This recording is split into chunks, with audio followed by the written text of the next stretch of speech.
Kif tista' tħabbar investiment akbar ta' 700,000 euro bħala parti mill-iskema l-wirt artistiku li tipprovdi appoġġ finanzjarju lil każini tal-banda, il-Kmamar tan-Nar u l-Assoċjazzjonijiet tal-Armar tal-Festi, One News kellem mawħud mir-rappreżentanti tad-diversi għaqdiet li jeżistu fostna. Anton Aquilina mis-Soċjetà Mużikali Belan taż-Żejtun, Oliver Dalli mis-Soċjetà Filarmonika La Stella fil-Gudja u Owen Zammit mis-Soċjetà Mużikali Santa Marija f'Ħaddingli li l-koll enfasizzaw dwar l-importanza ta' din l-iskema u kemmi ta' benefiċċju għalihom biex mhux biss jibqgħu għaddejjin imma anke wkoll jinvestu fil-ġejjieni tal-istess saqdiet u tal-membri tagħhom. Fit-tnedija tal-iskema għal din is-sena li qed tissaħab 200,000 euro fuq dik preċedenti, il-Ministru għall-Wirt Nazzjonali l-Arti u l-Gvern Lokali Owen Bonnici fakkar kif il-Festa Maltija għadha kif ġiet rikonoxxuta bħala patrimonju intangibbli dinji mill-UNESCO u għalhekk dan jitfa' aktar pis fuq l-awtoritajiet biex ikomplu jsaħħu dan il-wirt tradizzjonali ta' pajjiżna. Fl-aħħar skema simili l-għaqdiet kienu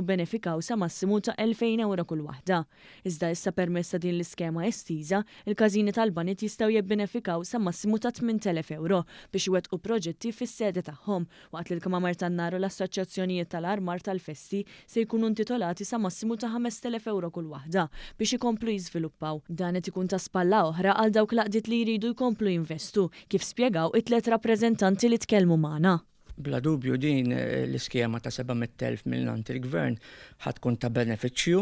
għalina li aħna involuti fil-festi għalkemm insibu għajnuna mis-soċi tagħna qatt mhu biżżejjed, għalhekk din l-għajnuna mingħand il-gvern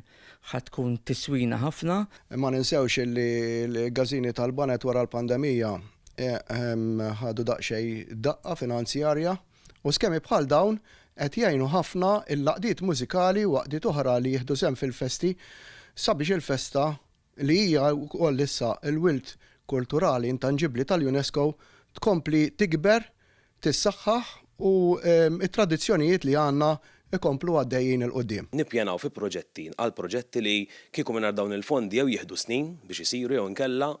ma jsirux essenzjalment. Ġifieri permezz dawn il-fondi vera nkunu nistgħu nippjanaw biex nollu l-livell tas-servizzi li nofru aħna bħala soċjetà mużikali fil-fond ovvjament it-tagħlim tal-mużika lil fosthom l-iktar importanti li tfal u adolescenti u għalhekk dawn il-fondi mbagħad jistgħu jilħqu il-grassroots tas-soċjetajiet tagħna fil-komunità. Din is-sena l-applikazzjonijiet fl-iskema qed jinqasmu fuq żewġ perjodi, b'tal-ewwel jingħalqu sa 2 ta' April waqt li t-tieni sejħa tagħlaq fit-8 ta' Ottubru li ġej.